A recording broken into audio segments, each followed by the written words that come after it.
एक कर्मचारियों को सरकार ने पक्का करने के आदेश दे दिए हैं।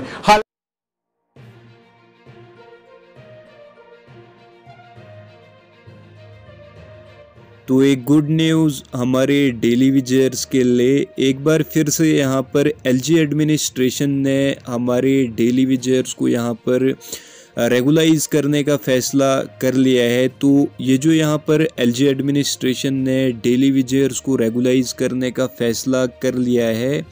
तो किस डिपार्टमेंट के डेली विजर्स को ये रेगुलाइज करने का फ़ैसला कर लिया है, और बाकी जो हमारे यहाँ पर डेली विजर्स अलग अलग डिपार्टमेंट्स में यहाँ पर काम कर रहे हैं, क्या इन्हें भी यहाँ पर रेगुलाइज किया जाएगा या नहीं किया जाएगा, तो ये आप इस वीडियो में आगे जानेंगे। एसआरओ 502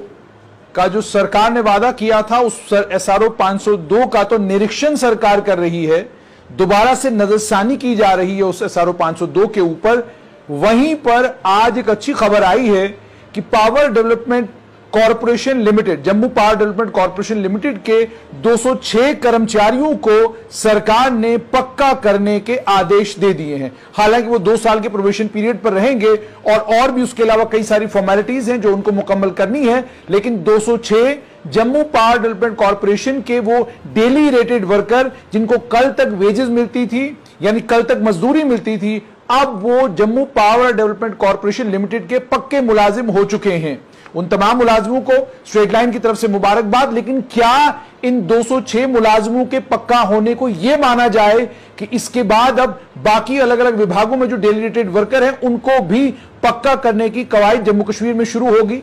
बहुत बड़ा फैसला होगा अगर जम्मू कश्मीर की सरकार ये फैसला करती है। लेकिन फिलहाल के लिए जो खबर आ रही है उस खबर में ऑर्डर इशू हो चुका है और 206 Jammu power development corporation limited के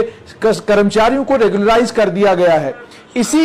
बिल्कुल इसी पैटर्न पर घाटी में भी Kashmir power development corporation limited जो है कर्मचारियों को जो डेली रेटेड वर्कर हैं या कैजुअल हैं, नीड बेस्ड हैं, जिन की फॉर्मेलिटीज पूरी हो चुके हैं और जिनके केसेस के ऊपर नजरसानी सरकार कर चुकी है, उन्हें भी रेगुलराइज करेगी, ऐसा समाचार आ रहा है। अब इस समाचार के बाद यह आपको बताना जरूरी है कि 11,000 के करीब पावर डेवलपमेंट डिपार्टमेंट में बताए जा रहे हैं कि daily rated worker, need based और कैजुअल लोग काम कर रहे हैं। एक लंबे वक्त से ये इस डिपार्टमेंट की रीढ़ की हड्डी बने हुए हैं। लाइनमैन से लेकर मीटर रीडर तक ये वो तमाम कर्मचारी हैं जो कर्मचारी आपको रात के 12 बजे भी और रात के 1 बजे भी गर्मियों में सड़कों के ऊपर मिलते हैं। सर्दियों का मौसम आए तो ये तूफानों के बीच में भी आपको बिजली ठीक करते नजर आते हैं। कमियां कमजोरियां हर डिपार्टमेंट में होती हैं, उनकी तरफ मैं नहीं जाऊंगा,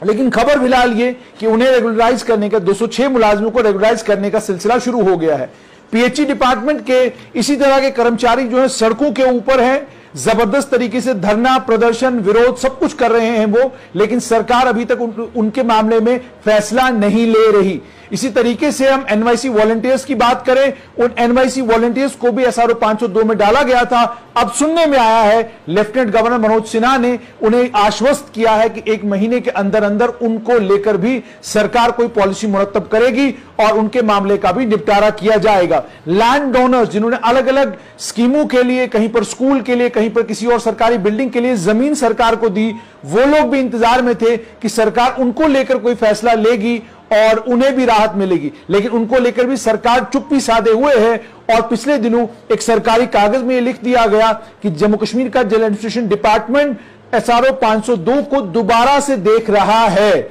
उसको दोबारा से ये रिव्यू कर रहा है। क्या रिव्यू कर रहा है वो सरकार जानती होगी। और उसके बाद डेली वेजर्स और कैजुअल और उसके अलावा नीड बेस्ड वर्कर्स, ये वो तमाम है, या हॉस्पिटल डेवलपमेंट फंड के तहत जो सरकारी कर्मचारी लगाए गए थे या जो अलग अलग स्कीमों के तहत लगे हैं, उन सरकारी कर्मचारियों को भी एसआरओ 502 के तहत भारतीय जनता पार्टी और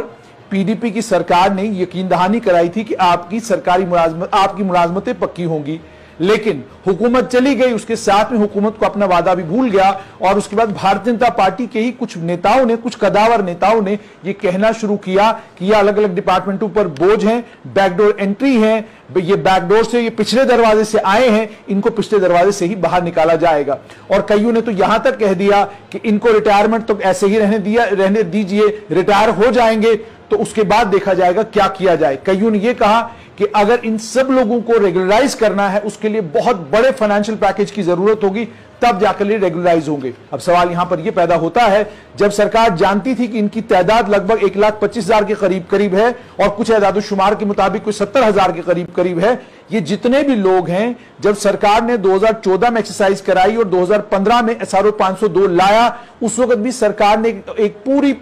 उसके पीछे एक्सरसाइज की थी। उस एक्सरसाइज के मुकम्मल होने के बाद ही सरकार ने इन SRO 502 के जरिए एक एम्पावर्ड कमेटी बनाई, जिस एम्पावर्ड कमेटी को यह जिम्मेदारी सौंपी थी कि आप इनको रेगुलराइज करने का काम शुरू कीजिए। उस एम्पावर्ड कमेटी ने कुछ काम किया भी, लेकिन हुकूमत के जाते ही वो एम्पावर्ड कमेटी जो है ठंडे बस्ते में डाल दी गई और उस एम्पावर्ड कमेटी ने सिलसिला जो है जम्मू कश्मीर में बंद हो चुका है। आपको याद होगा ऑर्डर्स इशू किए गए थे और यह कहा गया था कि इसके बाद अब कोई डेलीगेटेड वर्कर, कोई कैजुअल, कोई नीड बेस्ड किसी भी स्कीम में अब लोग नहीं लगेंगे। लोग SSRB,